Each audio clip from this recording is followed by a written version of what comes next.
समझाई या फंदबाजी रची माया की तमें सब कोई रया उलझाई। सुनो रे सत के बंजारे, आटियान के फांस लगाई वे भी उल्टी दई उल्टाई।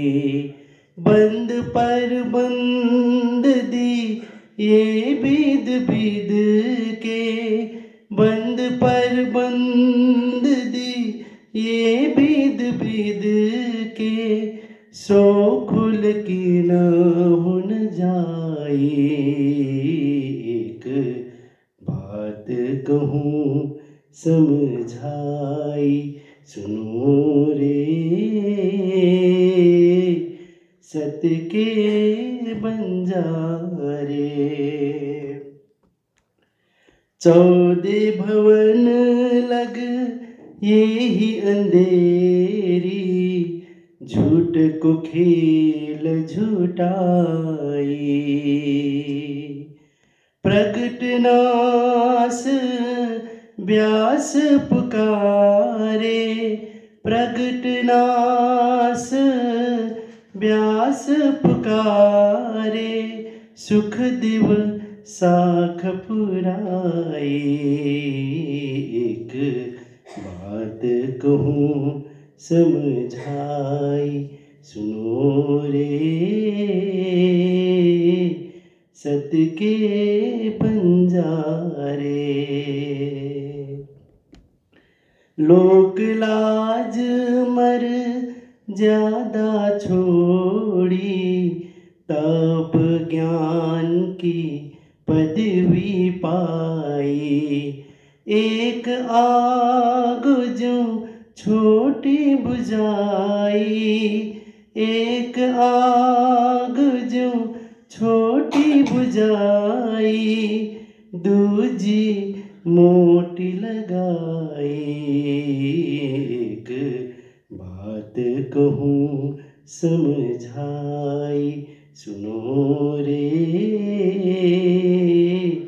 सत के बंजारे।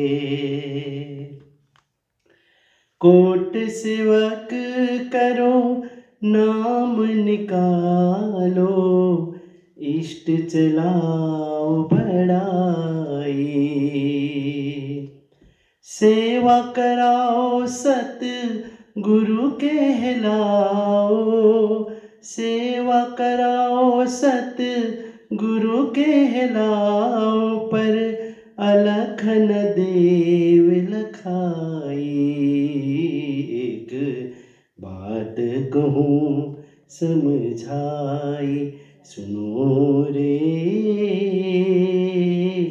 सत के बंजारे। महामति कहे सब चेत होइयो, मिल्या है अंकुर आए। महामति कहे सब चेत होइयो, मिल्या है अंकुर आए। झूठी छूटे साच पाइए, झूठी छूटे साच पाइए, सतगुरु लिए रिलझाए। एक बात कहूँ समझाई, सुनो रे सत के बंजारे। बोलो श्री प्राणनाथ प्यारे की जय। श्री प्राणनाथ तुम सत्य हो, तुमसे चलत जहाज, मैं अधीन करनी नहीं, बाह ग्रहे की लाज, बाह ग्रहे की लाज। आज हम सब लोग एक राष्ट्रीय संगोष्ठी में उपस्थित हैं और इसका विषय आप लोग सुन चुके हैं, महामती प्राणनाथ प्रणीत तारतम वाणी और भक्ति आंदोलन का वैश्विक संदर्भ। कार्यक्रम का समुद्घाटन हो चुका है। तो यहाँ पर हमारे बीच आज हम सबसे पहले हम आभारी हैं हमारे मैडम संजीता वर्मा जी के प्रति कि हम लोग जानते भी नहीं थे, पहचानते भी नहीं थे, केवल फ़ोन के द्वारा हम लोगों ने संपर्क किया और हमारे मंगल शैक्षिक विकास गुठी के सदस्य यहाँ आए आपसे मिलने के लिए, आपसे बातें हुई। सहर्षा आपने इस कार्यक्रम को आज यहाँ आयोजित करने के लिए अनुमति दी और सहयोग भी आपने दिया, तो सबसे पहले आपके प्रति हम आभारी हैं बहुत बहुत।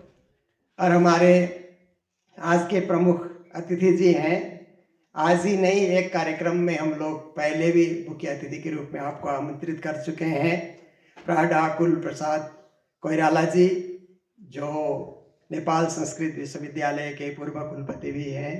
तो आपका तो पहले से हमारे साथ परिचय है। माहेश्वर तंत्र, शिव जी ने पार्वती को जो अमरनाथ गुफा में एक कथा सुनाई थी, वो क्या कथा सुनाई एक ग्रंथ के रूप में उपलब्ध है, माहेश्वर तंत्र, और वो काशी वाराणसी से प्रकाशित ग्रंथ है।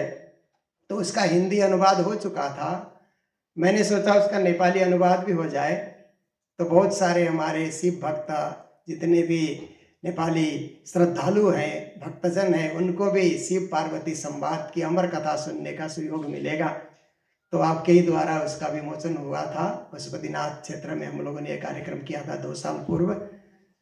तो हमारे साथ दिल्ली विश्वविद्यालय से प्रोफेसर टंडन जी है, विनीता कुमारी जी हैं, और हमारे दिल्ली विश्वविद्यालय में शोध छात्राएँ यहाँ पर आई हुई हैं, बहुत हर्ष का विषय है। और त्रिभुवन विश्वविद्यालय हिंदी विभाग के और हमारे राजदूतावास से भी बहुत सारे हमारे यहाँ पर माननीय अतिथि यहाँ पर पधारे हुए हैं। श्री कृष्ण प्रणामी समाज महामती प्राणनाथ प्रणीत एक समाज है।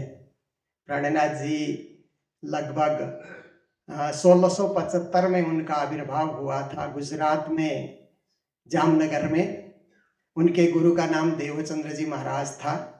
गुरु से दीक्षित होकर के उन्होंने एक वाणी का प्रवाह पूरे भारत में नहीं पूरे विश्व में प्रवाहमान किया। तो उनके उस प्रवाह में नेपाल में भी, उस समय तो नेपाल भारत जैसी कोई ऐसी भौगोलिक सीमा नहीं थी, भारत में 600 राजा राज करते थे, तो नेपाल में भी 22 से 24 घर के राजा लोग राज किया करते थे। तो उस समय ये विक्रम संवत 1735 में प्राणनाथ जी जब हरिद्वार आए थे, उसी समय नेपाल के एक संत कृष्णदास भंडारी हरिद्वार पहुंचे। 1 महीने तक प्राणनाथ जी की उन्होंने संगत की, उनसे दीक्षित हुए और नेपाल के पश्चिम क्षेत्र दैलेख से उन्होंने ये प्राणनाथ जी की वाणी का और कृष्ण प्रणामी संप्रदाय का उन्होंने प्रचार प्रसार किया। तो उसके बाद हमारे अभी नेपाल में छोटे बड़े मिलाकर के 150 मंदिर हैं, स्कूल हैं, हम लोग अस्पताल भी बनाने की योजना कर रहे हैं, संस्कृत विद्यालय हम लोग ने प्रारंभ किया है, वृद्धा आश्रम, बाल आश्रम, ऐसे कई सेवामुखी कार्यक्रम हम यहाँ संचालित करते हैं। और इटहरी में हम लोगों ने एक सुंदर घाट भी बनाया है कि मृत्यु के बाद लोगों को ऐसे तैसे घाट में जलाने से अच्छा है फूल बाग बगान से उसको सजा दिया जाए, तो मृतात्मा को भी सही गति मिलेगी। ये सोच करके वहाँ पर मुक्ति घाट हम लोगों ने निर्माण किया है। और काठमांडू में हमारा एक सुप्रसिद्ध मंदिर है नौतन धाम, जो एक आकर्षण का केंद्र है, एयरपोर्ट के ठीक पीछे वो मंदिर है। और बहुत सारे हमारे यहाँ के कलाकार फिल्म के शूटिंग के लिए भी वहाँ पर जाते हैं और बहुत सारे तीर्थ यात्री वहाँ दर्शन करने के लिए पहुँचते हैं। तो इस प्रकार से नेपाल में हमारी संस्थाएं हैं, श्री कृष्ण प्रणामी सेवा समिति, मंगल शैक्षिक विकास गुठी, श्री कृष्ण प्रणामी प्रतिष्ठान, बैजुराज संघ, महिलाओं का संगठन, युवाओं का संगठन है। सभी संगठन से पधारे हुए महानुभाव को भी मैं एक साथ संबोधन करते हुए मैं मेरे विषय में प्रवेश कर रहा हूँ कि आज की संगोष्ठी का मुख्य विषय यही है कि महामती प्राणनाथ जी मध्यकालीन युग में एक ऐसे महापुरुष हुए जिनकी वाणी 18,758 चौपाइयों में लिखी गई है। वो चौपाइयों में वाणी लिखते थे, जैसे कबीर की वाणी है, तुलसी की वाणी है और दादू की वाणी है, गुरु नानक की वाणी है। इसी प्रकार प्राणनाथ जी ने भी वाणी लिखी। पर प्राणनाथ जी जब वाणी लिखते थे तो वो ध्यानस्थ हो जाते थे, अपने कलमों से उन्हें वाणी नहीं लिखी। वो ध्यान मग्न हो जाते थे तो उनके मुख से चौपाइयाँ उतरती थी। फिर उनके चेले लोग उसका संग्रह करते थे और बाद में उनको दिखाते थे कि स्वामी जी, महामती जी, आपके मुख से ये चौपाई निकली हुई है। तो वो कहते थे बहुत अच्छी बात है, कहीं संशोधन करना हो तो कर दिया करते थे। इस तरह कुल 14 ग्रंथ हैं उनके। रास, प्रकाश, सटऋतु, कलश, सनंदा, किरंतन, खुलासा, खिलवत, परिक्रमा, सागर, श्रृंगार, सिंधी, मार्फत, क्यामत, ये 14 ग्रंथ हैं। पर उन्होंने कार्यकाल में पहले के 4 ग्रंथ उन्होंने गुजराती में उन्होंने तैयार किया था। फिर बाद में जब वो दिल्ली की यात्रा में आए तो उन्होंने सोचा कि गुजराती की चौपाइयाँ दिल्ली वाले नहीं समझेंगे। फिर उन्होंने कलश और प्रकाश 2 ग्रंथ का स्वयं हिंदी में अनुवाद किया उन्होंने। तो एक अनुवाद परंपरा को भी उन्होंने एक विशेष स्थान दिया। उसके बाद उन्होंने दिल्ली में आने के बाद उन्होंने अभी तक तो हिंदू दर्शन, वेद, वेदांत इत्यादि, भागवत गीता का वो जो है आश्रय लेकर के या उन ग्रंथों का चिंतन करके वाणी लिखा करते थे। उन्होंने रास से वाणी लिखी है। तो भागवत के जो 10वें स्कंद के 29 से 33 अध्याय तक रास पंचाध्यायी है, उसी का विशद वर्णन और अपनी गहराई, भक्ति की गहराई में डूब करके उन्होंने और अपने नवीन चिंतन भी उन्होंने उसमें डाला है। तो उसके बाद और सब ग्रंथ में कहीं गुरु भक्ति की बात, कहीं वेद वेदांत की बात, कहीं और कुछ मूल्य की बातें उन्होंने लिखी। पर जब दिल्ली के करीब महामती प्राणनाथ आए तो उन्होंने सोचा कि क्यों ना बादशाह औरंगजेब और उसके मंत्रिमंडल को और मुल्ला काजियों को भी धार्मिक शिक्षा की बातें बताई जाए। इसके लिए करें तो क्या करें। फिर उन्होंने सोचा कि इसके लिए तो कुरान और हदीसों का गहन अध्ययन चाहिए। मात्र कुरान हदीस से नहीं होगा, मुझे तो अंजील बाइबल भी पढ़ना होगा, जंबूर भी पढ़ना होगा, तौरात भी पढ़ना होगा, जो मोहम्मद से और ईसा से पूर्व जो पैगंबर हो गए उनकी वाणी भी पढ़नी होगी। तो उन्होंने वेद वेदांत की वाणी तो पहले से गुरु से पढ़ी थी।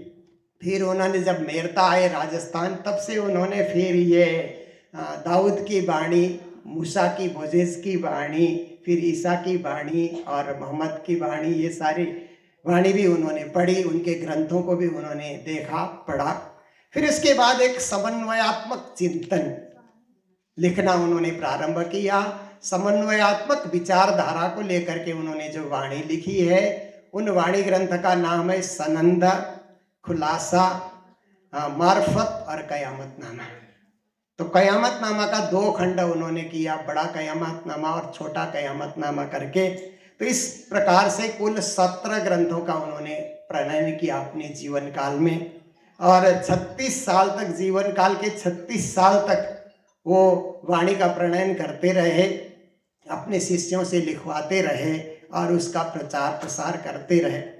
उस समय भारत, अब 600 राजा या भारत में राज करते थे। तो आप मानिए उन्होंने बहुत सारे राजाओं को, पहले तो जाम राजा को ही उन्होंने वाणी भेंट की, परंतु इतने वो राजा उसको समझ नहीं सका। केवल उनको कुछ उपहार दे करके, एक गांव दे करके आप बस्ती बसाइए, ऐसे करके वाणी के मर्म को नहीं समझ सका।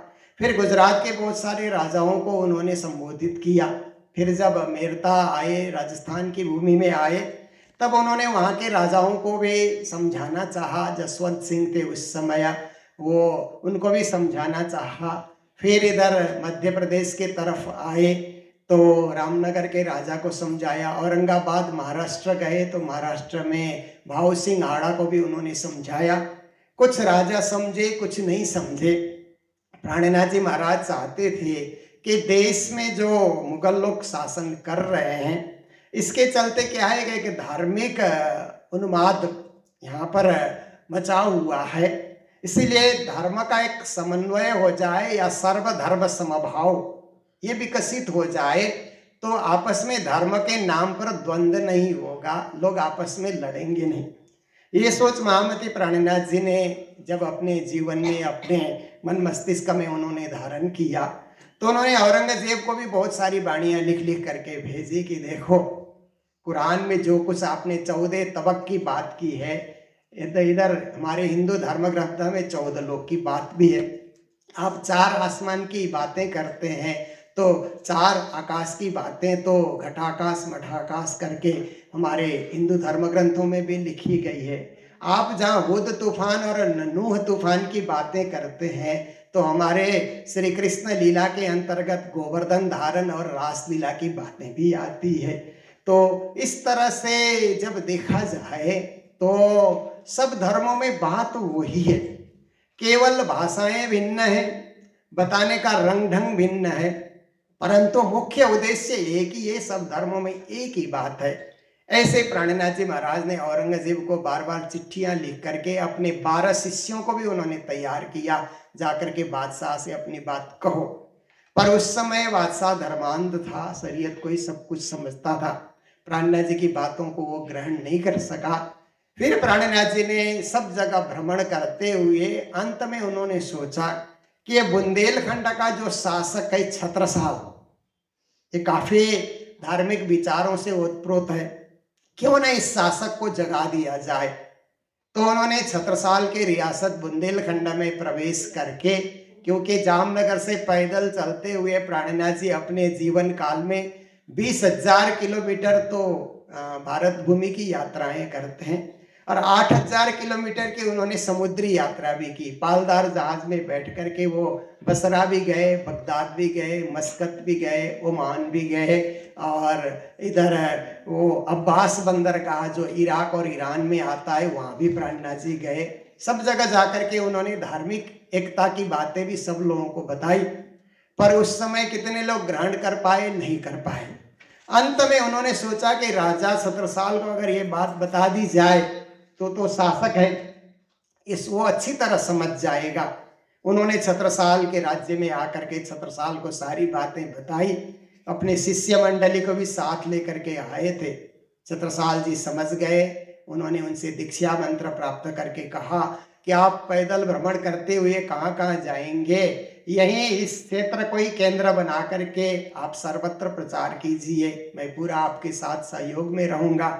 आप चाहेंगे तो हाथी पे आपको विराजमान करके हम चलेंगे, कहीं कोई नहीं मानता है तो शस्त्रों से लड़ना हो तो मैं लड़ूंगा, और शास्त्र से द्वंद्व करना है, शास्त्रार्थ करना है तो आप करिए। इस तरह भी पूरे बुंदेलखंड का उन्होंने भ्रमण कराया।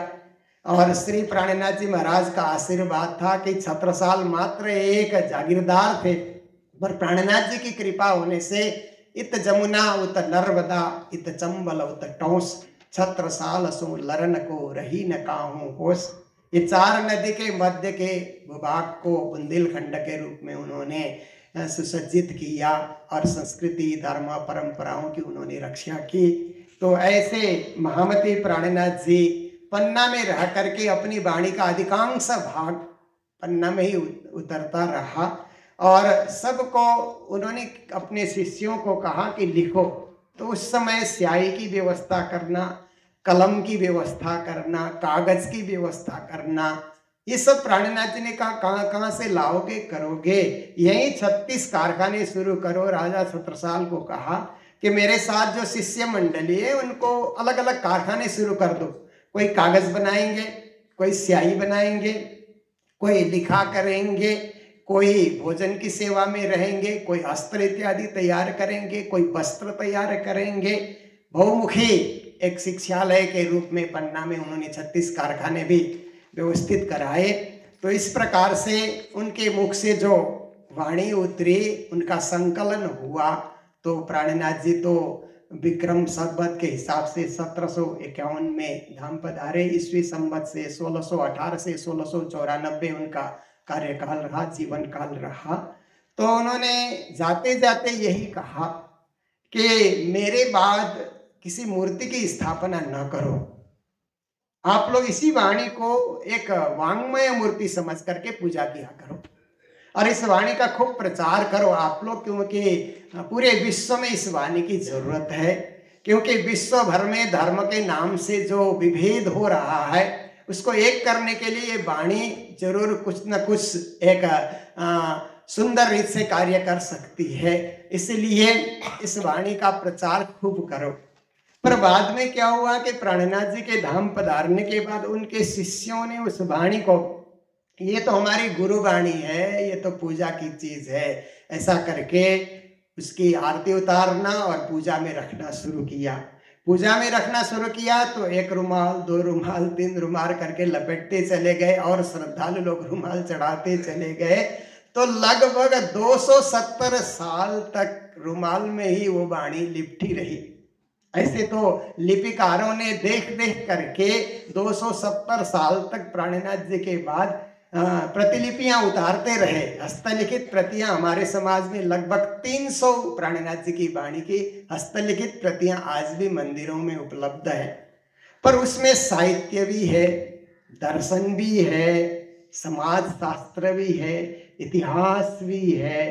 ये उन संतों को पता नहीं लगा होगा, वो श्रद्धालु थे, गुरु की वाणी है इसीलिए पूजा हम करते रहे। इतना ही कहा कि किसी ऐसे वैसे लोगों को देंगे तो आदर करेगा नहीं करेगा, कैसे रखेगा, इसलिए हम पूज्य वाणी के रूप में पूजते ही रहेंगे। 1965 जब आया, आज से 60 साल पहले आप सोचिए, तो सब लोगों ने उस समय कहा कि अब जो जमाना बदल चुका है, सब वाणी छप चुकी है। गुरु नानक की वाणी छपी, तुलसी की छपी, मीरा की छपी, और ये वाणी भी छपे, प्राणनाथ जी की वाणी भी छपे, ताकि विद्यालयों में, विश्वविद्यालयों में, लाइब्रेरियों में हम लोग दे सकें, लोग इसमें पढ़ सकते हैं। तो इलाहाबाद से मिड्डा प्रेस से इस वाणी का प्रकाशन हो रहा था। तब इलाहाबाद विश्वविद्यालय के हिंदी विभाग के प्रोफेसर डॉक्टर माताबदल जायसवाल भी अपने हिंदू अनुशीलन पत्रिका छपाने के लिए उसी प्रेस में गए हुए थे। उन्होंने देखा ये क्या छप रही है, ये तो प्राणनाथ जी की वाणी छप रही है। उन्होंने पेज उलट करके देखा तो उन्होंने कहा ये तो अमूल्य निधि है, ऐसी निधि को आप लोग छुपा करके मत रखिए, इसको अनुसंधान का विषय बना दीजिए। जब उन्होंने प्रेरणा की तो एक प्रथम प्रणाम के रूप में उन्होंने प्राणनाथ जी के लिए किताब भी उन्होंने लिखी, जिसकी कुछ प्रतियां हम यहाँ लेकर के आए हैं। तो वो प्रथम प्रणाम लिखने के बाद फिर सब विश्वविद्यालयों में बातें गई, लेखक लोग, दार्शनिक लोग, कवि लोग धीरे धीरे इस वाणी के करीब आने लगे। पर उस समय तक क्या हो चुका था कि हिंदी साहित्य का जो इतिहास लिखा जा चुका था और जिस समय प्राणनाथ जी की वाणी का उल्लेख करना था, वो कालखंड में प्राणनाथ जी की वाणी प्रकाशित नहीं हुई थी।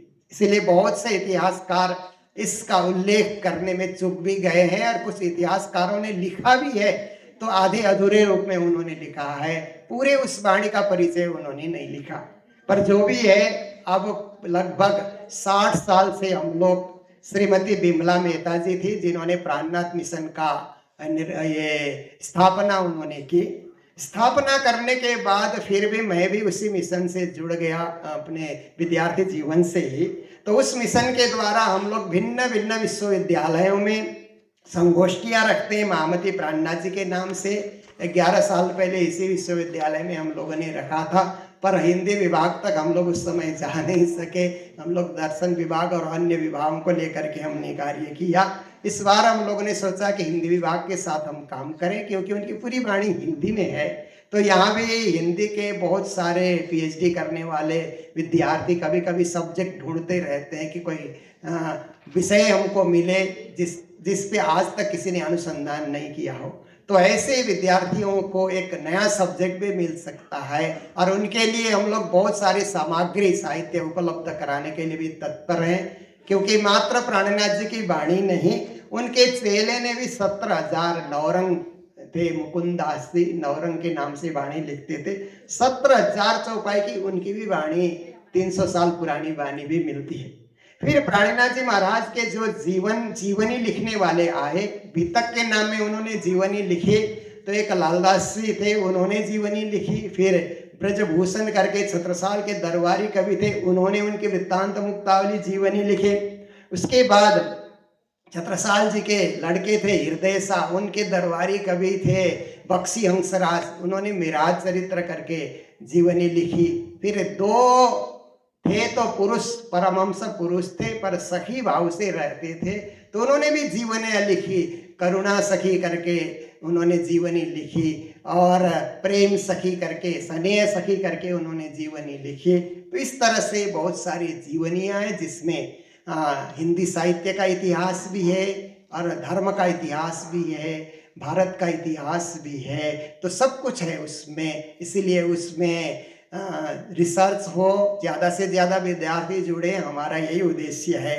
तो अब तक हम लोगों ने नेपाल में तो त्रिभुवन विश्वविद्यालय और काठमांडू विश्वविद्यालय में भी एक सेमिनार हम लोगों ने आयोजित किया था करीब 7-8 साल पहले, और प्रज्ञा प्रतिष्ठान में तो हम लोग प्रतिवर्ष करते रहे हैं, प्राणनाथ जी पे गोष्ठियाँ करते रहे हैं।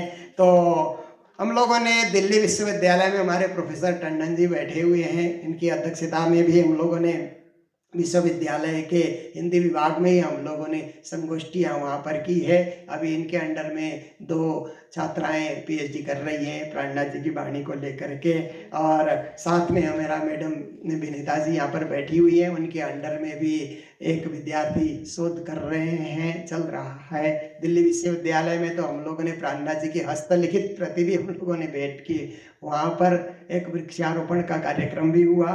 राजघाट में भी महामती प्राणनाथ जी की उसी परंपरा से, गांधी जी की माँ पुतली बा थी, वो प्राणनाथ जी के परंपरा से ही दीक्षित थी, प्रणामी संप्रदाय से।